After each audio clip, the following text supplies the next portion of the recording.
Bien, segmento ahora de la entrevista y nos acompaña esta vez Alejo Di Ricio. Alejo es ingeniero, como mencionamos también es maestrando en ecología política, participa de distintos colectivos y uno de ellos, y por el que empezamos estas preguntas, es el Club de Futuros. ¿Qué es el Club de Futuros?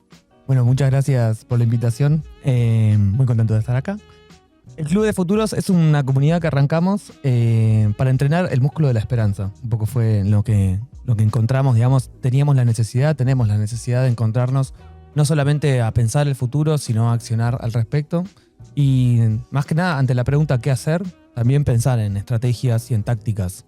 En qué capacidad de acción política nos queda hoy en día, o sea, a los amplios sujetos que no somos el 1% de la población. Y cómo podemos, desde el campo de la cultura, en el diálogo, digamos, con obras culturales y con artistas en sí, pensar en lo poético utópico, que nos permite pensar en el horizonte, en grandes lugares, ambiciones y de cómo cambiar el mundo, cómo queremos cambiarlo y hacia dónde. En lo programático también, digamos, porque de 5 a 10 años, qué capacidad uno tendría, digamos, o eso con una serie de acciones. ¿Cómo sería ese futuro más práctico y más en la transición, ¿no? ¿Cómo sería ese pasaje hacia las utopías? Y por último, la acción del hoy. O sea, ¿qué podemos hacer hoy en día y cómo eso nos inspira? Entonces, venimos dialogando, encontrándonos el último domingo de cada mes en Galpón Fase, en Parque Patricios, Cava. Y la idea, nuestra intención también es que surjan muchas sedes del Club de Futuros. El sueño y la utopía es también, por supuesto, tener un bodegón como buen club de barrio y como buen club social. Sí. La necesidad también hoy en día de forjar comunidades, ¿no? Como lo comunitario como una de las salidas, y una comunidad que piensa y que quiere accionar hacia el futuro fue lo primero que nos salió este año. Una cosa que nos dijimos cuando lo presentamos, Alejo fue y sigue siendo director de un documental que se llama Por el Paraná. Está vinculado el origen de esto del futuro a la práctica que tuvieron con la película, ¿no? Sí, la película tiene 1 año y pico, digamos, de distribución, que la estrenamos el 12 de mayo en el querido Gomón. Un honor estrenar el Gomón, y toda la película fue posible gracias al apoyo del Inca. Distribuyendo la película, la película es una travesía a lo largo del río Paraná, retratando un poco la situación que pone en tensión la visión de la hidrovía, digamos, este proyecto que pretende solamente usar el río como una herramienta de circulación, que pretende reducir el río a una geopolítica que no es la nuestra, y lo que sucede al fin y al cabo con las comunidades que viven a lo largo del río. Y en ese sentido, distribuyendo la película y compartiéndolo con la gente con la que la habíamos filmado y con la gente que también nos alojó, nos invitó a comer, nos hizo empanadas fritas de tarucha. Ay, digamos. qué lindo, me encanta. Claro, toda esa travesía era como, bueno, compartimos con un montón de gente que no conocíamos, en realidad una cantidad de gente hermosa. Así que fuimos a distribuir la película y en cada una de las instancias armábamos para exceder el cine debate y no quedarnos en lo anecdótico cinematográfico que a veces surge en esas instancias. También como trascender y pensar en lo político que generaba la película, ¿no? Y cómo la película de alguna manera uno un poco le reconozco, digamos, a toda nuestra labor, que la película da mucho que hablar y la gente quiere hablar mucho después de la película. Entonces aprovechábamos esa instancia y esa pequeña ventana temporal de esperanza con la cual termina la película para pensar los futuros del río. La película está disponible en Cinear, así que no hay spoilers. Quien quiera verla está ahí como Por el Paraná, la disputa por el río. Y en cada una de las instancias llegamos a una instancia en cada una de las compartidas llegamos a esta instancia que le decimos la Asamblea por los Futuros del Río, y que armamos eventos colectivos, digamos, en los cuales invitábamos como decíamos ayer, del Club de Futuros, ¿no? A artistas, invitábamos a gente que estuviera pensando en política, en concejales, a sindicatos, a agrupaciones de pescadores, a cooperativistas de los distintos lugares, proyectos de agroecología, proyectos ambientales, y que entre todo eso se pudieran armar diálogos que dejaran semillas, ¿no? Y que plantearan no solamente desde la interdisciplinariedad abordar las distintas dimensiones del futuro, sino con la pregunta ¿qué río queremos? Y cómo podemos hacer para ir hacia ese río, ¿no? Y surgieron cosas ahí a lo largo del litoral. En cada uno de los ríos, en cada una de las cuencas surgen cosas distintas y súper interesantes, digamos, y fructíferas. Y te consulto en esto que vos hablas de las conversaciones que surgen después. ¿Cómo ves esto de plantear, empezar a pensar otros futuros posibles? Digo porque en el día a día, creo, por mi experiencia y la de muchos, es bastante difícil, ¿no? Pensar otros futuros que no sean como la continuidad del sistema que tenemos nosotros ahora. Y en este sentido, las herramientas que uno tiene, ya sea como una organización o como una persona individual, digamos, traer esta conversación, ¿no? ¿Cómo plantearlo? No es una conversación fácil, obviamente que partiendo desde una película hay un punto de inicio, me parece. Pero, ¿cómo ves esto? ¿Cómo abordar estas conversaciones? Por lo pronto, por eso y también el Club de Futuros es abordar el músculo de la esperanza, ¿no? Porque yo creo que lo más difícil en general es trascender una instancia que se genera. Y esto lo digo muy en particular con la película, ahora podemos ir a lo que es más pensar futuros en general. Es muy necesario trascender la instancia de catarsis y trascender la instancia de denuncia para poder pensar en el futuro. Es muy necesario trascender el momento en el cual caracterizamos lo que no nos permite ver el futuro. En ese sentido, para la película, que aborda principalmente dentro de lo cinematográfico, digamos, de la peli, aborda el futuro del río Paraná y el futuro de la salud del río, de las personas que habitan, digamos, ¿no? Entendiendo al río no solamente como el canal hídrico, digamos, que es la parte de agua y los humedales, sino también todo lo que comprende el río Paraná, las 12 millones de personas que viven en Argentina a la vera del río Paraná. Y si pensamos en el acuífero guaraní, nos vamos hasta Brasil. Tal cual. Entonces, pensar en futuros hídricos, era como como pensar en futuros para las cuencas, te limita un poco y te ayuda un poco. Digo, como en general, al pensar en el futuro, los límites ayudan porque te permiten pensar en una dimensión del futuro. Después empiezan a aparecer como, bueno, las dimensiones con las que dialoga, ¿no? No solamente un fenómeno hídrico, sino que hay economía, geopolítica, agricultura, sistemas agroalimentarios alrededor del río y dependiendo del río. Pero pensar en la deseabilidad del futuro para el río ya era una consigna mucho más circunscripta, digamos, voy a decir, concreta, totalmente. Y era específicamente, si estábamos, por ejemplo, en San Pedro, que fue una de las bases de donde más compartimos la película, porque Franco, el otro director, es de San Pedro. ¿Qué futuro queremos para el río en San Pedro? Es otra cosa, digamos. Eso claro. Es otro diálogo con esa forma de proyectar y de soñar. Lo primero que aparecía en el río siempre es las costas. Y al principio aparecía como, bueno, todas las ciudades piensan que son la ciudad que más espalda le dan al río. Sí. Digo, quienes vivimos o crecimos en Buenos Aires, sabemos que es algo que se dice en Buenos Aires de toda la vida, digamos. ¿No ganamos esa competencia? ¿Los porteños? Yo creo que no. O sea, yo creo que en muchas ciudades le dan mucho la espalda a su río. La ciudad de Zárate, emblema del puente. En Zárate la gente dice que le da la espalda al río, porque las costas no solamente han sido privatizadas, sino que también son portuarias. Claro. O sea, que son aún más inaccesibles porque ni siquiera puedes ir a mirarlas. No todas las costas de Zárate, ¿no? Bueno, pero de una gran porción de Zárate, y es lo que la sensación que también tenían muchos compañeros y compañeras de Zárate cuando compartimos la película ahí. Y yo creo que hay algo que tiene que ver también en ese sentido con quién defiende un territorio, el que lo habita. ¿Quién habita el río? O sea, en general son los pescadores, porque lo habitan desde arriba, digamos. Y después las poblaciones costeras, que es lo mismo que estamos viendo ahora en la lucha para rechazar a las petroleras en el mar argentino. Quienes defienden al mar argentino son las comunidades costeras. La red de comunidades costeras se compone precisamente porque habitan la costa.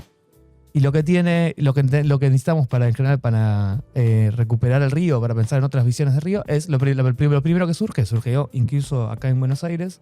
Necesitamos recuperar las costas, como volver a acceder al río y volver a generar conexiones identitarias con el río. Sentir que el río es mío, sentir que soy el río.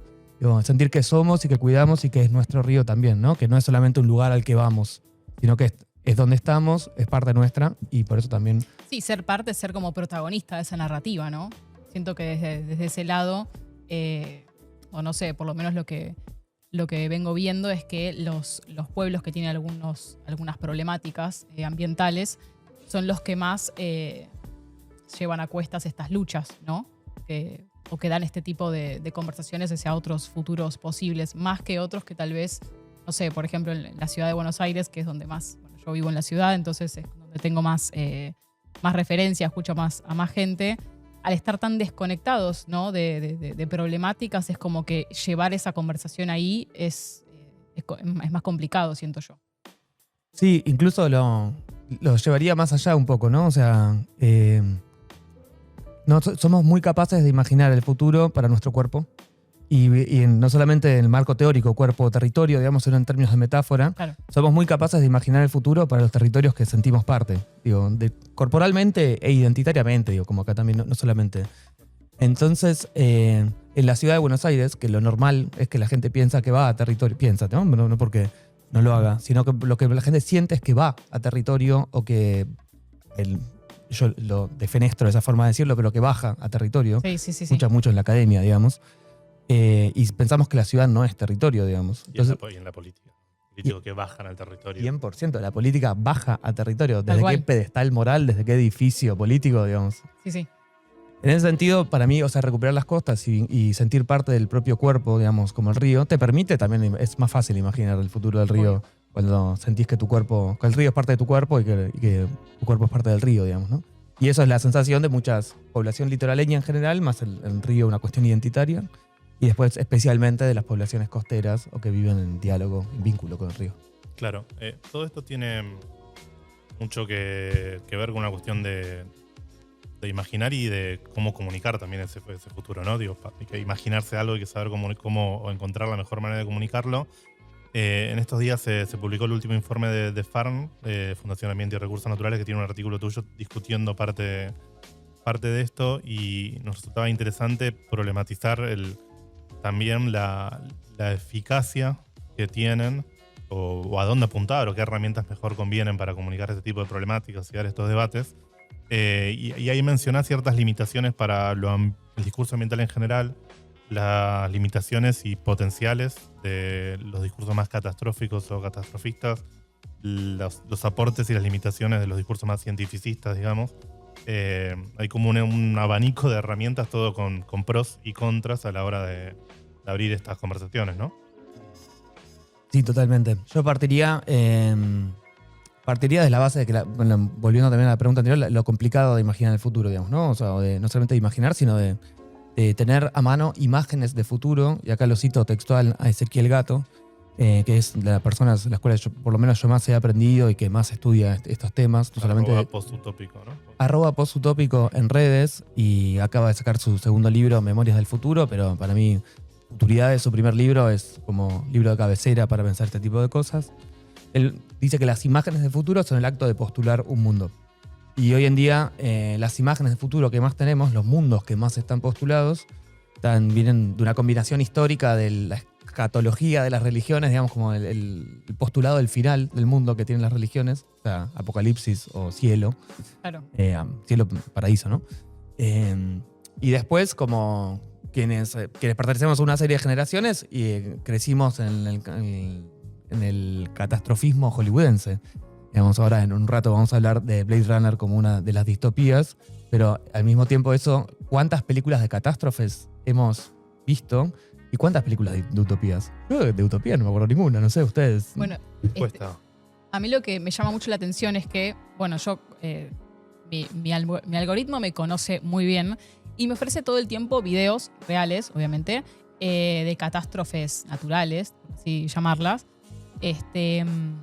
Me llama mucho la atención porque, claro, esto es cada vez con más frecuencia, ¿no? Cada vez hay más. Y siempre, bueno, las imágenes son terribles y hay heridos, hay muertos. Es como que todo es muy trágica la imagen.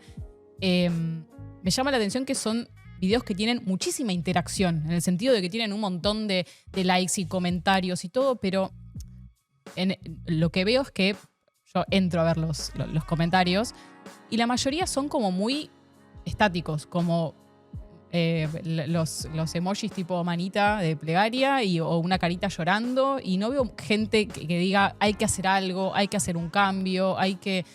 O esto está, no sé, alguna propuesta, no sé cómo explicarlo, pero veo como mucha interacción en ese aspecto, pero más como en modo más espectador. No sé si para vos, la pregunta venía por este lado, ¿para vos funciona que, no sé, en las redes sociales esté permanentemente la imagen catastrófica o más, ¿cómo se dice? Más trágica, ¿no? de esta realidad?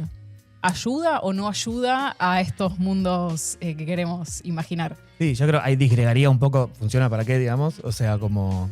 Yo creo que si inspira a la acción política es la pregunta, digamos, o si hace que la gente quiera cambiar o quiera activar, yo creo que no. digamos, o en realidad que el 90% te empeora, Sí. al 90% lo desahucia, al 10% lo inspira. Yo como siendo muy, muy esquemático, digamos. No, estoy muy de acuerdo, sí. Pero en general esos discursos rechazan. O sea, esos en el artículo, digamos, o sea, un poco de lo que también recorro es la evidencia que sí hay, los estudios que sí hay sobre cuánto el catastrofismo, no por negar su carácter de diagnóstico. Acá eso, como de nuevo, me parece... La catástrofe está. la catástrofe está. Claro.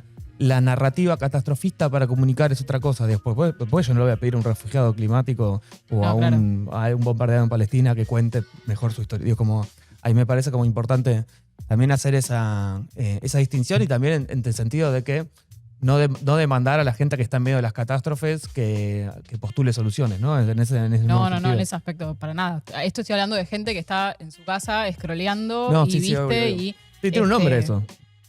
Se llama Doom Scrolling. Doom por el final, como Doom, el apocalipsis. Sí. Doom Scrolling es quedarte en tu casa absorbiendo problemáticas de la salud mental, digamos. Y esto tiene un enorme efecto sobre nuestra capacidad de imaginar el futuro y nuestra capacidad de accionar para pensar en otros futuros. Específicamente lo que tiene que ver con eventos de clima extremo, específicamente lo que tiene que ver con fuego, porque genera una reacción que es biológica, digamos. Estamos chipeados, o sea, evolucionamos a lo largo de cientos y de miles de años para que el fuego nos dé Miedo. Sí, nos da miedo. Y eso te da miedo, digamos. Y ese miedo rara vez, depende mucho de la persona, por supuesto, pero rara vez inspira una acción política alrededor de eso, digamos, ¿no? Refuerza la sensación de que no hay alternativa. Claro.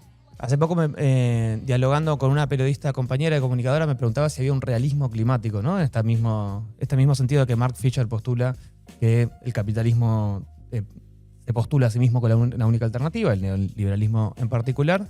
Si hay algo que tiene que ver con el clima.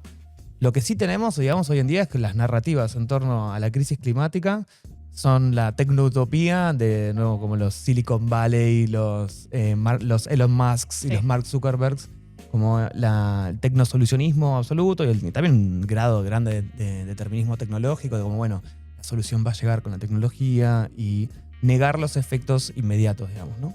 Y por otro lado, las narrativas en torno al colapso. No, de nuevo, no al colapso en términos de diagnóstico energético y de termodinámico incluso, sino el colapso de las estructuras sociales que pueden prevenir eso. Sí. El colapso en términos de que no vamos a poder hacer nada como sociedad, como sociedades, como naciones, como estados, para llegar a revertir los efectos que la crisis climática tiene muy reales. Claro, es un tema que nosotros le damos bastante bola, comentario antes de la pregunta, en el sentido de que muchas veces aparece, sí, hay una certeza en el colapso, en el diagnóstico de una tendencia cierta, o los colapsos climáticos localizados existen por doquiera. Acabamos de pasar las inundaciones recientes, sobre todo en el conurbano bonaerense y hay algunos pueblos también del interior de la provincia. Todo eso está, vimos lo de Bahía Blanca, pero a veces va muy ligado a que esa crisis climática va de la mano de que los propios estados, como herramienta política para hacer frente a eso, van a perder eficacia o van a perder... dejan de ser un tema, dejan de ser un problema. Y eso anula un poco la pregunta por la importancia de quién gobierna. O sea, yo cuando pienso en el futuro me preocupa quién va a gobernar ese futuro. Acá sí que es mi primera pregunta, digamos. En los talleres que están haciendo, en las charlas y demás, ¿cuáles son los anhelos o lo que se imaginan, o incluso las propuestas que primero saltan cuando se invita a las personas a pensar qué futuro les desean, ¿no? ¿Sería el verbo correcto? Sí, sí, futuros que... Yo creo que hay una simultaneidad de cosas que se piensan en torno al futuro, ¿no? O sea, la posibilidad de ciertos futuros y la posibilidad de imaginar hacia dónde queremos ir, como más eso, escenarios deseables y horizontes también utópicos o no tan utópicos, y programas para llegar hacia ese lugar. Y después hay preguntas sobre la estrategia y la táctica, ¿no? El poder, yo creo que el eterno ausente en general a la hora de pensar el futuro suele ser el poder, digamos, ¿no? En esta práctica sobre cómo uno genera, cuál es la teoría que uno tiene para cómo va a ir cambiando. Y bueno, si organizamos primero acá, digo, como algo más de cómo sería ese jueguito de ajedrez. Yo creo que hay algo igual de pensar lo posible y hay algo de que en un contexto de que extremas derechas quieren deslegitimar absolutamente el Estado, tenemos que repensar el Estado. Tenemos que definir qué Estado queremos. Dentro del equipo de transiciones, que es un equipo de equipos que viene pensando alrededor de lo programático y también de los posibles futuros ecosociales que queremos para Argentina, se plantea un Estado ecosocial que esté a la altura de responder ante la crisis climática y los efectos de los colapsos climáticos localizados, ¿no? Entonces, como resignar al Estado hoy en día es lo que quieren que hagamos para poder desguazarlo y para poder crear estructuras de poder paralelas que de alguna manera no solamente reemplacen, sino que vuelvan caduco al Estado, ¿no? Yo creo que tenemos que pensar al Estado y estatalidades que excedan al Estado-nación, o sea, pensar qué otras formas de Estado, defender la educación, defender cosas que para nosotros, o para en general la gente en Argentina, son más o menos dadas, digamos, como defender la educación pública y la salud pública, es también pensar estatalidades.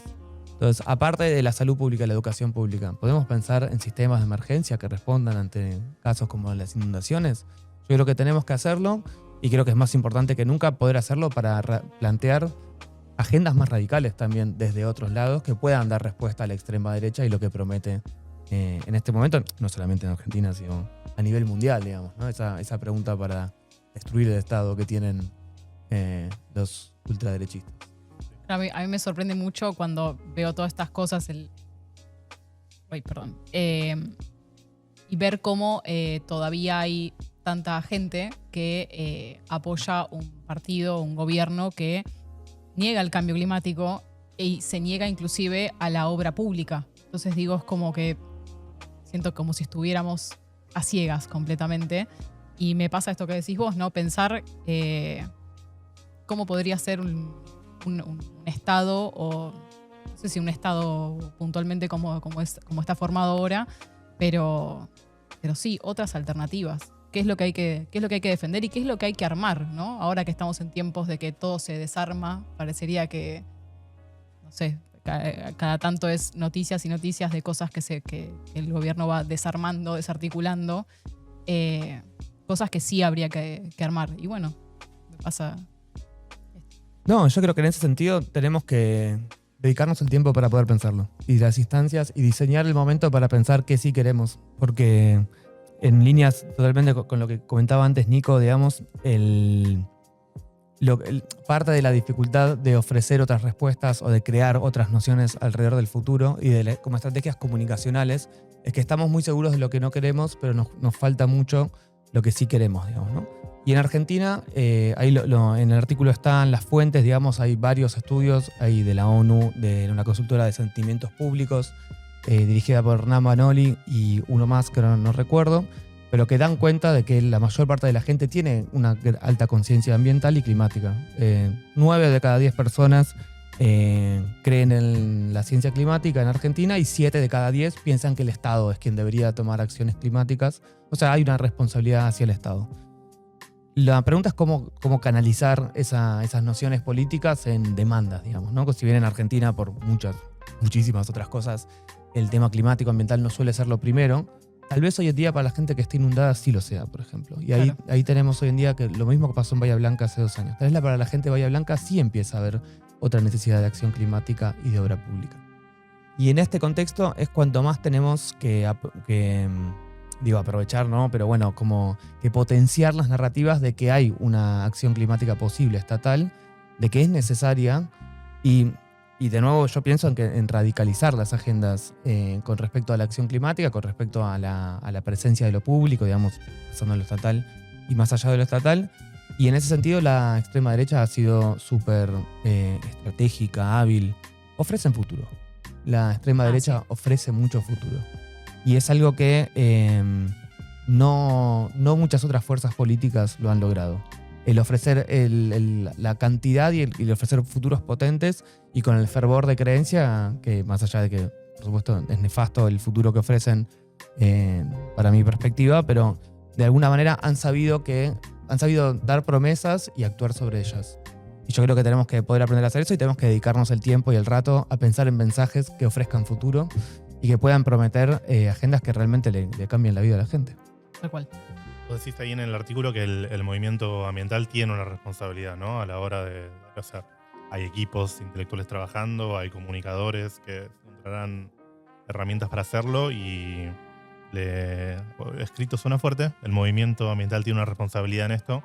¿Cuál pensás que son los puntales? ¿De qué lado puede tirar o puede aportar el movimiento socioambiental como tal, como movimiento de lucha a esta discusión? Sí. De nuevo, el movimiento ambiental. No digo que los intelectuales no sean parte del movimiento ambiental, antes que se me ofenda a alguien. Otro debate aparte. Pero específicamente sus organizaciones, sus asambleas, sus colectivos. Sí. Sí, y el movimiento ambiental es muy heterogéneo, digamos, al mismo tiempo es muy. Pero bueno, para mí sí hay una responsabilidad. Yo, o sea, con respeto y con ganas discuto esto, digamos. Y lo he discutido mucho con compañeros y compañeras y compañeros que realmente no siento que nosotros tenemos que trascender solamente pensar lo que en otra época se llamó noísmo, y que una cosa era cuando había proyectos puntuales avanzando sobre territorios puntuales. Hoy en día sabemos que no hay porción de la Tierra, no hay superficie de la Tierra alguna que no esté modificada por la crisis climática. O sea, el antropoceno es una realidad. Digamos, un par de años que ya sabemos que. Y tenemos que pensar en alternativas, tenemos que pensar en posibilidades, tenemos que pensar en agendas que puedan transformar eso. En sí, o sea, yo creo que hay una gran oportunidad, aparte, no solamente narrativamente y para el nivel de permeabilidad que excede, parte de esa dificultad por pensar el futuro tiene que ver con la crisis climática, digamos, ¿no? Y con la dimensión ambiental del futuro. Tenemos que pensar en futuros ecológicos. Tenemos que pensar en la dimensión ambiental del futuro y cómo podemos hacer para regenerar, restaurar y sanar parte del daño que se ha hecho a lo largo de todos estos años, digamos, ¿no? No solamente para hacer la Tierra más habitable o para intentar deberle algo a lo que llamamos naturaleza, sino porque tiene que ver con el bienestar. Es full lucha de clases. O sea, lo vimos en Estados Unidos con los incendios del año pasado. La gente estaba pidiendo bomberos privados. Una locura. Ofreciendo cheques a ver cómo haber el mejor postor para bomberos privados. La crisis climática se convierte inmediatamente en lucha de clases. Y quienes pensamos en lo social no podemos dejar la dimensión ambiental de lado porque, bueno, lo veremos de nuevo recién ahora en los barrios bonaerenses que estaban inundados, ¿no? O sea, esa distinción tiene que volver parte de las agendas cuanto antes. Y yo creo que hay una dimensión de abordajes, lo económico, lo político, lo cultural. O sea, cuando yo digo, o sea, lo digo el movimiento ambiental porque, bueno, el artículo forma parte de un informe que parte del informe de FARM, que es parte del movimiento ambiental, y a ese público, a esa audiencia está dirigido. Pero esto yo lo discuto incluso con compañeros que no tienen nada que ver con el movimiento ambiental y no forman parte de luchas históricas ambientales, ¿no? Hay una dimensión innegable hace mucho tiempo que tiene que ser atendida. Bien. Y un poco para ir redondeando parte de la charla y uniendo puntos, y dijimos que dijiste que lo del río concretiza. En las charlas que están surgiendo, en los diagnósticos, en los estudios que tienen hechos, para ir a algo en concreto, un punto específico, el río Paraná, la mal llamada hidrovía. Cuando ustedes piensan en el futuro de ese río, ¿cuál piensan que debería ser? ¿Cómo debería ser? ¿Cómo debería replantarse lo que pasó en las últimas décadas, sobre todo desde que se vendió como río? Y cómo ven lo que estuvo pasando este último año con el intento de reprivatización que impulsó el gobierno. Bueno, lo primero, digamos, con respecto al río Paraná que debería estar dentro de la agenda sería recuperar la soberanía. O sea, ese intento de reprivatización. Punto uno, tener capacidad de decidir sobre el río, ¿no? Porque de nuevo lo que hablábamos en términos de táctica, estrategia, bueno, el poder. O sea, tenés que poder decidir sobre tu entorno, tus ecosistemas, los ecosistemas de los que vos sos parte, digamos, ¿no? También, como para decir solamente tus ecosistemas. Y después, bueno, ¿qué futuro para el río Paraná? Es que pensar qué futuro queremos para el agua en la Argentina, ¿no? Gestionar agua hoy en día, la gestión, digo, no solamente como el uso, sino la gestión, es gestionar derechos humanos. Digo, lo vemos con el caso de las represas hidroeléctricas que están también intentando ser privatizadas. Hay 3 en la zona de Neuquén hoy en día, pero que tenemos 12 represas más. Y cuando gestionas aguas abajo, gestionas el sistema productivo, gestionas la agricultura, gestionas la capacidad de decidir también, digamos, sobre todas esas dimensiones. Y gestionas cultura, digamos, ¿no? En el sentido como la indivisibilidad entre ambiente y cultura, a mí me parece un recorrido súper interesante para poner arriba de la mesa. No solamente tenemos que poder recuperar la capacidad de decidir sobre nuestro río Paraná y la cuenca del río Paraná, sino que muchas veces se plantea la evaluación ambiental estratégica o todos los impactos que el comercio exterior puede generar. Yo me parece que eso como, y en la película se dice, digamos, esto, que el río Paraná discute todo lo que el río Paraná sostiene. Las afectaciones y las violencias que recibe la cuenca de Paraná son producto de todo un modelo productivo alrededor de eso, ¿no? Yo ahí plantearía en cualquiera de las cuencas, digamos, que puedan pensarse en Argentina, sanear los ríos, digo, en un principio, ¿no? Buscar las responsabilidades. También hay reparaciones ambientales, hay un debate lindo ahí para pensar en la gente que a lo largo de décadas contaminó un río, contaminar más en el sentido de los 90, ¿no? Que lo usábamos, que era verter algo que empezaba y terminaba, ¿no? Y las otras afectaciones que se le han hecho al río, cómo restaurar los sistemas de humedales, por ejemplo, que rodean todo el litoral, cómo regenerar esos ecosistemas. Y lo que implica hacer eso, lo que implica discutir eso. No solamente una planificación, digamos, que hoy en día la planificación es tal vez lo más difícil en un contexto de anarco-libertarianismo, como le dicen. Claro, como todo es monetizable, es como que es tan difícil plantear algo que tal vez no va a ser lo más rentable del mundo. Es complicado, pero es algo que hay que hablarlo. Incluso con la causa Mendoza, Riachuelo, un caso de regeneración, digamos, hace poco, bueno, que ahora lo acaban de frenar, que es una bestialidad que lo acaban de frenar, pero se estaba saneando bastante una sección, una parte, una serie de dimensiones de la cuenca del Riachuelo, del Matanza Riachuelo, estaban teniendo cambios, digamos, ¿no? Y bueno, y para eso se tuvo que crear Acumar, por ejemplo, ¿no? Entonces, para pensar en el río Paraná, tenés que pensar en la multijurisdiccionalidad. Esa gobernanza sobre un río implica ponerse de acuerdo con 12 provincias, digamos. Claro. Y cómo vas escalando eso, ¿no? Como los primeros actores, los municipios, digamos, que están en las costas, cómo recuperás las costas en una primera instancia, ¿no? Pensando en recuperar ahí como el acceso al río y la identidad y la conexión, cómo lográs que las escuelas vayan al río, que los pescadores que están al río, que al fin y al cabo son los que más lo cuidan, digamos. ¿Cómo evitás el dragado a 44 pies? Que es lo que quieren llevarlo hoy en día con hidrovía. Una locura, sí. Una locura. Una locura. Es llevarte puesto el río, digamos, básicamente. Y cómo vas pensando todo ese diálogo, digamos, ¿no? Y por supuesto requiere planificación, que hoy en día sería lo más interesante para pensar, ¿no?